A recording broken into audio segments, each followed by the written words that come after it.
di tangan saudara, menyiapkan hati untuk tidak akan ada gangguan ketika kita sementara menikmati kebersamaan dengan Tuhan di acara ini.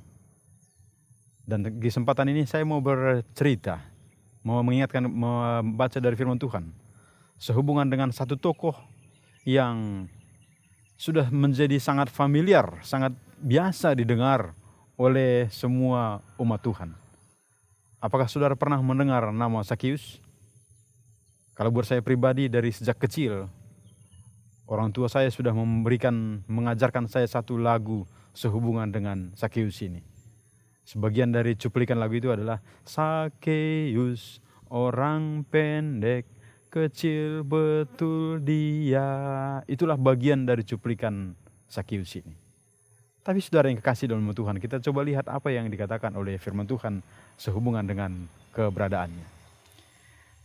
Dalam Lukas pasal 19 ayat yang ke-2 dikatakan di sini, di situ ada seorang yang bernama Sakius, kepala pemungut cukai, dan ia seorang yang kaya. Saudara bisa bayangkan kalau namanya orang kaya. Ingat aja orang kaya di sekitar saudara-saudara. Bayangkan bagaimana rumahnya, bayangkan berapa harta yang dia miliki. Itulah namanya kaya. Dan untuk ukuran zaman dulu juga, Sakius terkenal, dia adalah seorang yang kaya. Dan itulah yang diberikan catatan oleh firman Tuhan. Nah, lalu saudara-saudara yang kekasih dalam nama Tuhan, apa yang dikatakan di sini? Di situ ada seorang yang bernama Sakius, kepala pemungut cukai, dan ia seorang yang kaya. Nah, bagaimana kalau seorang yang kaya ini? Ya, barangkali dari baju yang dia pakai, celana yang dia pakai, sepatunya, sendalnya, barangkali kacamatanya, mungkin juga dengan rambutnya. Ini semua bawaannya adalah orang kaya. Nah, inilah catatan yang diberitahukan kepada kita sehubungan dengan Sakius. Ada seorang yang kaya. Dia adalah seorang kepala pemungut cukai. Namun saudara-saudara, apa yang terjadi dengan orang kaya ini? Di banyak tempat, tidak juga semua ya, tapi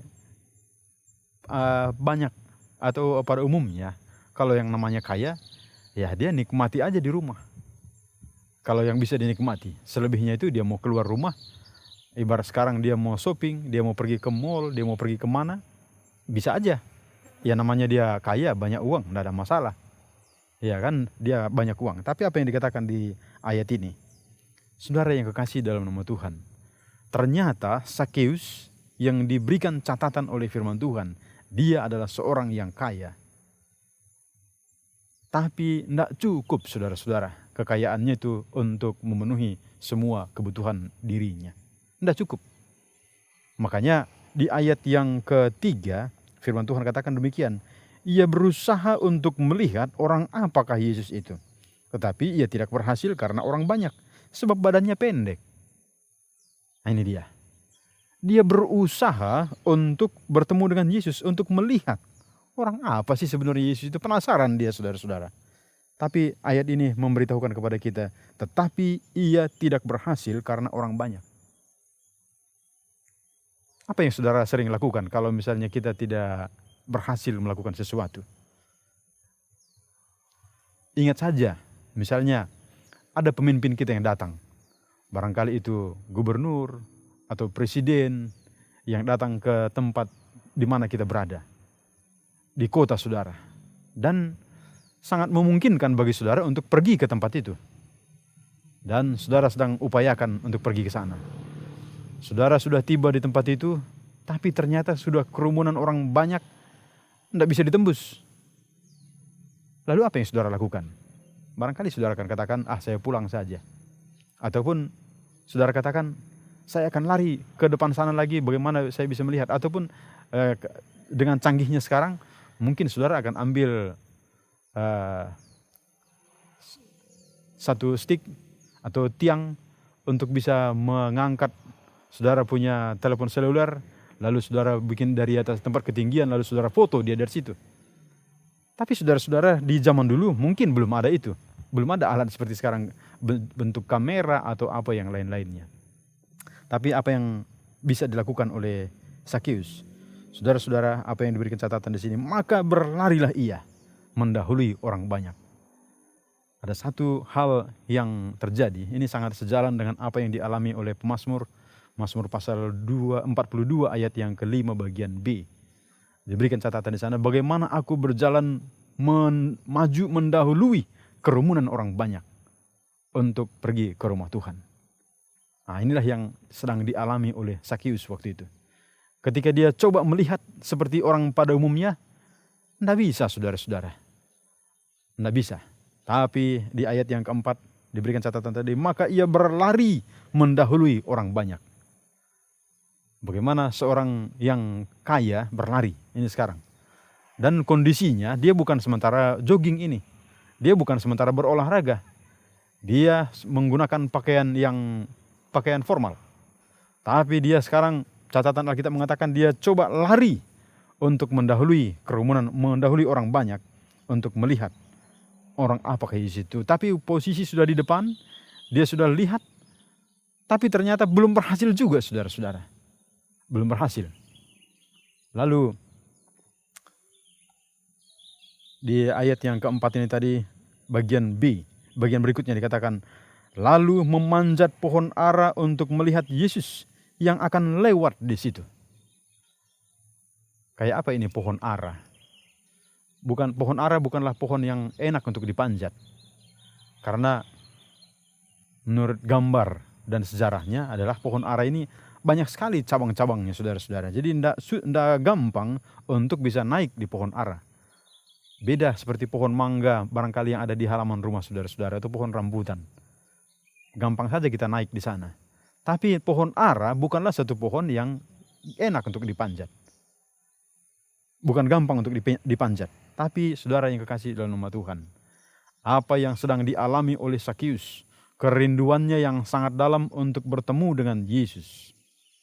Tantangan yang dihadapi orang banyak yang sudah berada di depannya, dan tidak mungkin dia tembus kerumunan orang banyak itu. Tapi saudara yang kekasih dalam nama Tuhan, dia tidak katakan, kalau begitu sudah, saya tidak usah melihat dia. Tapi hatinya yang rindu untuk melihat Yesus itu, dia mengupayakan untuk bertemu dengan Yesus, untuk bisa melihat dengan jelas. Nah ini, jadi dia tidak akan katakan menurut si anu begini, menurut si anu begini, ataupun katanya. Tidak saudara-saudara, dia mau lihat langsung dengan mata kepalanya sendiri. Ya, dia mau lihat dengan mata kepalanya sendiri, lihat langsung. Tapi apa yang terjadi tadi di sini, dia tidak bisa melihat. Nah inilah dia waktunya. Dia mencari akal bagaimana caranya untuk bisa melihat Yesus itu langsung. Catatan Alkitab mengatakan kepada kita, ia memanjat pohon ara untuk melihat Yesus. Saudara yang kekasih dalam nama Tuhan, ini bukan perkara yang gampang. Saudara bisa bayangkan kalau seorang yang kaya, lalu dia memanjat pohon. Kalau di atas pohon itu adalah pohon mangga yang enak sekali buahnya. Lalu barangkali ada seorang istri yang katakan kepada suaminya, tolong ambilkan buah mangga itu dulu, saya senang sekali makan itu. Ya mungkin, dan saya percaya seorang suami yang baik dia akan ambil. Tapi saudara-saudara, ini Zakius naik di sebuah pohon dan tidak ada yang mau dipetik di atas. Hanya untuk melihat seseorang yang akan lewat di bawah pohon itu. Itulah Yesus. Tapi bagi Zakius itu adalah sesuatu yang sangat berharga. Dia mengupayakan saudara-saudara, dia lepaskan sekarang yang disebut dengan gengsi. Dia tidak memikirkan bahwa dia itu adalah seorang kepala pemungut cukai yang biasanya duduk di kantor ataupun duduk di suatu ruangan yang baik, lalu orang-orang datang menghadap kepadanya memberikan laporan, setoran. Tidak seperti itu. Tapi Zakius kali itu dia naik, dia lari mendahului orang banyak. Dan saudara-saudara yang kekasih dalam nama Tuhan, ayat yang keempat ini memberikan catatan, lalu memanjat pohon ara untuk melihat Yesus yang akan lewat di situ. Dia memanjat pohon ara. Lalu diberi catatan yang berikut, memanjat pohon. Bagaimana seorang yang pendek Lalu badan besar, artinya badan besar ini gemuk. Dan dia sekarang berusaha untuk memanjat pohon.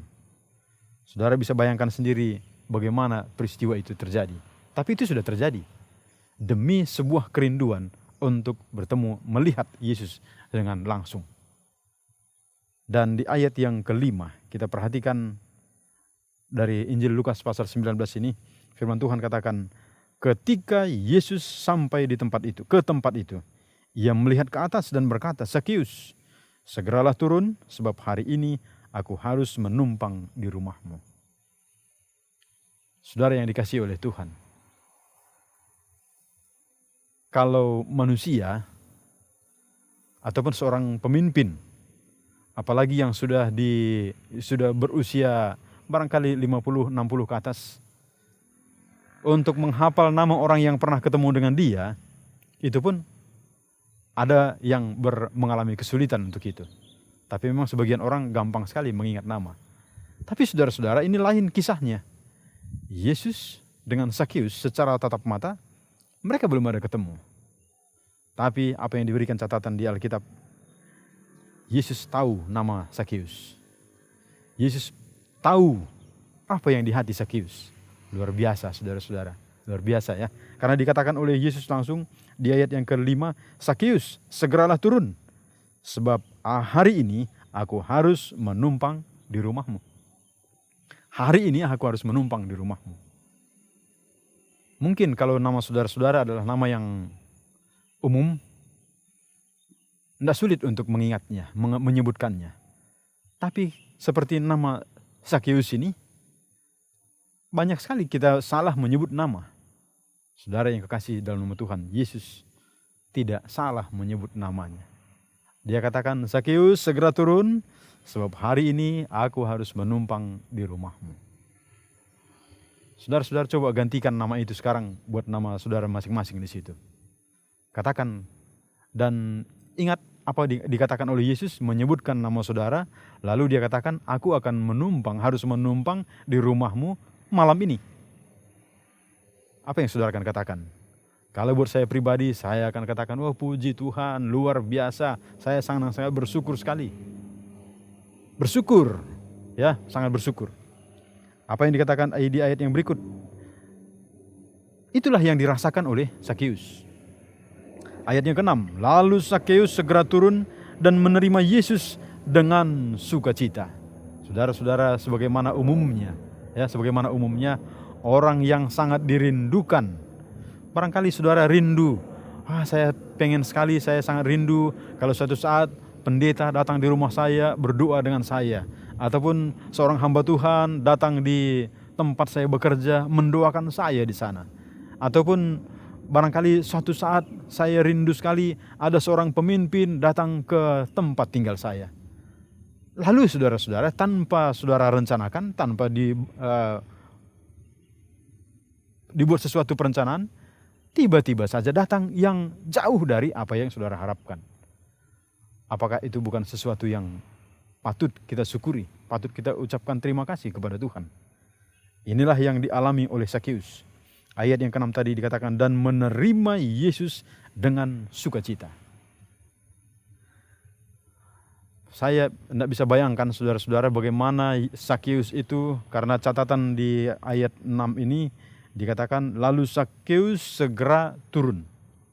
Ingat bagian awal tadi, bahwa pohon itu adalah pohon yang banyak cabangnya. Tidak bisa turun seperti orang yang panjat pohon kelapa.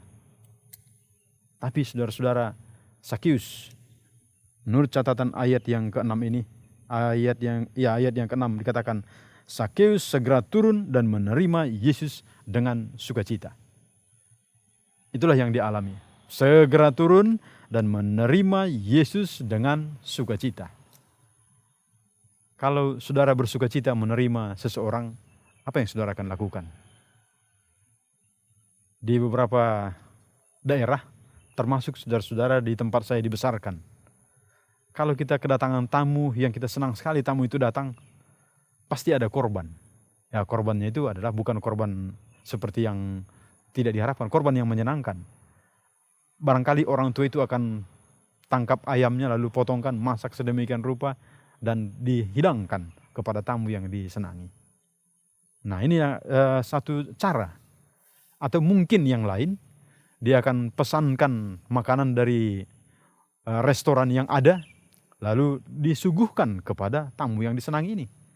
Ataupun bisa juga saudara-saudara mengundang langsung tetangga-tetangganya, sahabat-sahabat, keluarga, handai tolan semua, mari ke rumah saya, mari ke tempat saya. Ada orang yang saya sangat senangi datang di rumah.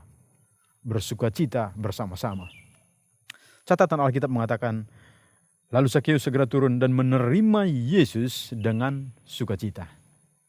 Saudara-saudara, saya percaya saudara sudah terima Yesus. Saya yakin dan saya sangat berkeyakinan teguh bahwa saudara sudah menerima Yesus. Namun pertanyaannya adalah, apakah saudara menerima Yesus dengan sukacita? Nah, ini yang perlu direnungkan. Apakah kita menerima Yesus dengan sukacita? Jangan saudara-saudara menerima Yesus dengan beban, dengan paksaan. Ataupun dengan motif-motif yang lain. Tapi apa yang terjadi dengan Zakheus? Dia menerima Yesus dengan sukacita. Jadi kalau dia menerima Yesus dengan sukacita, saya pikir tidak akan ada sesuatu yang dia akan dia tahu itu yang terbaik yang dia tidak akan lakukan kepada Yesus. Pasti yang terbaik yang dia akan lakukan kepada Yesus. Di ayat yang berikutnya, ayat yang ke-7, tetapi semua orang yang melihat hal itu bersungut-sungut, katanya, ia menumpang di rumah orang berdosa. Ketika saudara terima Yesus dengan sukacita, ingatlah akan ada juga orang yang berkomentar. Dia ini sudah lain jiwa dia. Saudara mau berjalan bersama dengan Yesus, akan ada komentar-komentar yang lain. Saudara saya ini, dia meninggalkan yang enak-enak untuk mengikut Yesus, menurut mereka. Tapi apa yang dikatakan di Alkitab sebagaimana yang dialami oleh Zakheus, dia menerima Yesus dengan sukacita. Saudara yang kekasih dalam nama Tuhan, apa yang diberikan catatan yang berikut. Semua orang yang melihat hal itu bersungut-sungut. Ini ya, bersungut-sungut. Zakheus sukacita, yang lain sungut-sungut. Siapa ini? Saya percaya yang bersungut-sungut menurut catatan yang ada di Alkitab adalah orang-orang yang tidak menyenangi Yesus juga. Kalau orang itu menyenangi Yesus, saya percaya keluarga-keluarganya Zakheus, mereka juga pasti senang untuk bersama-sama dengan Yesus pada kesempatan itu. Ya, senang. Keluarga-keluarga itu senang. Mereka menikmati sekali persekutuan bersama dengan Yesus karena dia tahu Zakheus juga menerima Yesus dengan sukacita. Saudara yang kekasih dalam nama Tuhan, bisa bayangkan bagaimana seorang yang kaya itu dalam kehidupannya menerima tamu. Pernahkah saudara diundang oleh seorang ataupun aktif, bukan undangan secara pribadi, tapi saudara ikut diundang oleh seorang yang kaya, datang di rumahnya, barangkali itu ucapan syukur kah, barangkali itu ulang tahun atau acara yang lain. Yang namanya undangan orang kaya pasti menyenangkan. Semua orang senang dengan undangan orang kaya. Kalau undangan orang yang miskin, barangkali kita berpikir, nanti saya akan ditagih di sana. Tapi ini orang kaya, saudara-saudara. Orang kaya biasanya kalau dia ada acara, barangkali akan dibagi-bagi lagi. Ya, dibagi-bagi. Makanya orang senang datang ke acara yang dilaksanakan oleh orang kaya. Dan inilah yang sementara dialami oleh Zakheus. Alkitab tidak memberikan catatan jumlah kekayaannya berapa, tapi saudara-saudara yang disebut di sini adalah ia adalah seorang pemungut cukai dan ia seorang yang kaya. Inilah kondisi daripada Zakheus. Tapi kita perhatikan apa yang terjadi di bagian yang berikut, ayat yang ke-8. Tetapi Zakheus berdiri dan berkata kepada Tuhan, Tuhan, setengah dari milikku akan kuberikan kepada orang miskin, dan sekiranya ada yang kuperas dari seseorang akan kukembalikan 4 kali lipat. Ini perkataan Zakheus. Setengah dari milikku akan kuberikan. Sekali lagi, setengah dari milikku akan kuberikan kepada orang miskin, dan sekiranya ada sesuatu yang kuperas dari seseorang, akan kukembalikan 4 kali lipat. Jadi kalau di kesempatan itu ada orang miskin yang datang ke rumahnya Sakeus, oh senang sekali dia, wah saya akan kebahagiaan ini, saya akan dapat berkat, saya akan kecipratan berkat, saya akan kecurahan berkat.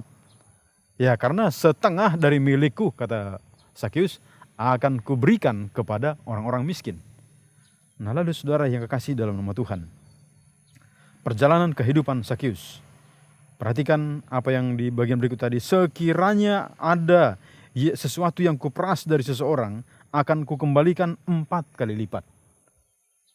Saudara yang dikasihi Tuhan, inilah satu komitmen, satu janji setia kepada Tuhan, di mana Sakeus sudah merasakan bahwa dia bertemu dengan orang yang tepat, yang dia sudah tunggu-tunggu, dia sudah cari-cari, dan sekarang ketemu. Dan dengan senang hati dia katakan di dalam ayat ini tadi, sekiranya ada sesuatu yang kuperas dari seseorang, akan kukembalikan 4 kali lipat. Dan saudara-saudara, rupanya itulah bagian dari kehidupan profesi pemungut cukai. Ya, profesi. Orang akan katakan dia mengambil lebih dari ukuran. Mungkin yang lain akan menuduhkan dia mengambil sesuatu yang tidak pada porsinya. Tapi Sakeus memberikan pengakuan. Dan saya percaya Sakeus ini adalah orang yang bekerja dengan jujur. Makanya dia dengan berani berkata kepada Yesus, setengah dari milikku akan kuberikan, itu gambaran sukacitanya. Lalu yang berikut tadi, sekiranya ada sesuatu yang kuperas dari seseorang, akan kukembalikan 4 kali lipat. Nah ini yang dikatakan oleh Sakeus, sekiranya ada sesuatu yang kuperas dari seseorang, akan kukembalikan 4 kali lipat. Tidak gampang saudara-saudara mengalami ini, tidak gampang untuk melakukan itu. Tapi ketika Sakeus menerima Yesus dengan sukacita, tidak ada yang sulit baginya. Ketika saudara menerima Yesus dengan sukacita, tidak ada yang sulit untuk saudara-saudara, tidak ada terlalu berat. Bagaimana saudara harus pergi ke gereja, bagaimana saudara harus memberi persembahan, bagaimana saudara harus mengasihi sesama, bagaimana saudara harus membagi waktu untuk teman-teman kita yang lain, memberikan kekuatan bagi mereka. Tidak akan ada masalah di situ, asal kita sudah menerima Yesus dengan sukacita. Inilah yang dialami Sakeus. Dia menerima Yesus dengan sukacita. Luar biasa ya, luar biasa apa yang dialami, yang dilakukan oleh Sakeus. Nah lalu saudara-saudari, di ayat yang ke-9, kata Yesus kepadanya, kabar sukacita. Ya, kabar sukacita. Sementara bagi orang-orang lain, profesi pemungut cukai adalah suatu pekerjaan yang tidak menyenangkan, dan memang itulah sejarahnya. Pemungut cukai di zaman dulu adalah orang yang harus berani memberikan tender lebih besar kepada pemerintah Roma, sehingga mereka dimenangkan, diizinkan untuk menjadi seorang pemungut cukai, apalagi dia ini adalah seorang kepala. Memang menurut umum pemikiran orang lain, ya ini profesi yang tidak baik, profesi yang tidak menyenangkan, tidak rohani seperti begitu. Tapi saudara-saudara, apa yang dikatakan oleh Yesus kepada Sakeus yang sudah menerima Yesus dengan sukacita. Catat ini saudara-saudara, menerima Yesus dengan sukacita. Lalu di ayat yang ke-9 tadi, hari ini telah terjadi keselamatan kepada rumah ini karena orang ini pun anak Abraham. Hari ini. Tidak ada peristiwa tunggu besok, atau 1 minggu lagi, atau 1 bulan lagi, atau ya mungkin setelah pensiun atau bagaimana. Tapi catatan Alkitab mengatakan hari ini telah terjadi keselamatan kepada rumah ini karena orang ini pun anak Abraham. Yesus kita, Yesus yang adil. Yesus kita, Yesus yang sangat baik. Yesus kita, Yesus yang sangat peduli dengan saudara-saudara. Oleh karena itu, apa yang dikatakan di sini tadi, sebab anak manusia datang untuk mencari dan menyelamatkan yang hilang. Itu ayat 10 dari Lukas pasal yang ke-19. Saudara yang kekasih dalam nama Tuhan, perhatikan beberapa bagian sehubungan dengan cerita ataupun kehidupan Sakeus. Yang pertama, adalah untuk mencari Tuhan, dia melepaskan gengsinya, menyingkirkan yang namanya bisa saja itu reputasi, ataupun bisa saja itu keistimewaan dirinya selama ini, dia lepas itu. Bayangkan saudara-saudara, dia berjalan, dia berlari, dia mau tembus kerumunan orang banyak, tapi karena tidak berhasil, dia lari mendahului mereka, dan sekarang dia lihat di sana ada sebuah pohon, dan dia perhitungkan Yesus akan lewat di situ. Dia naik di atas pohon tersebut. Itulah untuk bertemu dengan Yesus. Jadi pastikan saudara-saudara, seperti apa yang dikatakan oleh pemazmur, ketika kita mau bertemu dengan Tuhan. Dan memang itulah yang dikatakan oleh firman-Nya dalam Ibrani pasal 10 ayat 25. Jangan menjauhkan diri dari pertemuan-pertemuan ibadah kita. Nah, bagaimana caranya? Inilah tadi Mazmur pasal 42 ayat yang kelima itu. Bagaimana aku berjalan maju mendahului kerumunan orang banyak untuk pergi ke rumah Tuhan. Berjalan maju, mendahului. Jadi tidak ada istilah yang akan mengatakan, akan nanti acara jam sekian, jam 7 kah, atau jam 8, jam 9. Lalu nanti saya jam 9 dari rumah. Kalau itu jam 9, kalau jam 7, saya jam 7 dari rumah. Padahal saudara membutuhkan waktu perjalanan dari rumah ke tempat ibadah, tempat acara. Kalau saudara berangkatnya jam 7, ya sudah otomatis akan terlambat. Tapi apa yang dikatakan oleh pemazmur, bagaimana aku berjalan maju mendahului kerumunan orang banyak untuk pergi ke rumah Tuhan. Mencari Tuhan harus dengan sungguh-sungguh, dengan komitmen. Lalu apa yang dikatakan di bagian berikut yang kita perlu perhatikan, menerima Yesus dengan sukacita. Ini ya, terima Yesus dengan sukacita. Jadi jangan saudara katakan, kenapa saya begini, kenapa saya seperti ini, kenapa begini. Tidak. Bersukacita saudara-saudara, bersukacita. Saya bersyukur saya bisa hidup seperti sekarang ini. Saya bersyukur Tuhan masih memberikan kepada saya kehidupan. Saya bersyukur Tuhan masih memberikan kepada saya nafas hidup, memberikan kesehatan. Banyak hal yang harus kita syukuri. Saudaraku yang kekasih dalam Tuhan, bagian terakhir. Bagi orang banyak, ukuran keselamatan itu mereka lihat dari kehidupan keseharian. Tapi bagi Yesus, ini kabar sukacita. Hari ini, bila mana kita datang kepadanya, dia langsung menerima saudara-saudara. 1 Yohanes pasal 1 ayat yang ke-9. Firman Tuhan katakan begini, jika kita mengaku dosa kita, tidak ada manusia yang tidak berdosa. Dikatakan, maka ia adalah setia dan adil, sehingga ia akan mengampuni segala dosa kita dan menyucikan kita dari segala kejahatan. Datang kepadanya. Ya, datang kepada Yesus. Dan sebagaimana pengalaman Sakius, dia tidak akan merasakan sesuatu yang terlalu berharga baginya, kecuali dia memberikan yang terbaik untuk Tuhan. Dia memberikan yang terbaik bagi sesamanya manusia. Dia membalas jasa semua orang yang sudah berbuat kepadanya. Inilah yang dilakukan oleh Sakius. Kiranya saudara-saudara dengan pelajaran dari kehidupan Sakius ini menolong kita untuk bersungguh-sungguh berjalan bersama dengan Tuhan. Jangan tanggung-tanggung saudara-saudara, bersungguh-sungguh.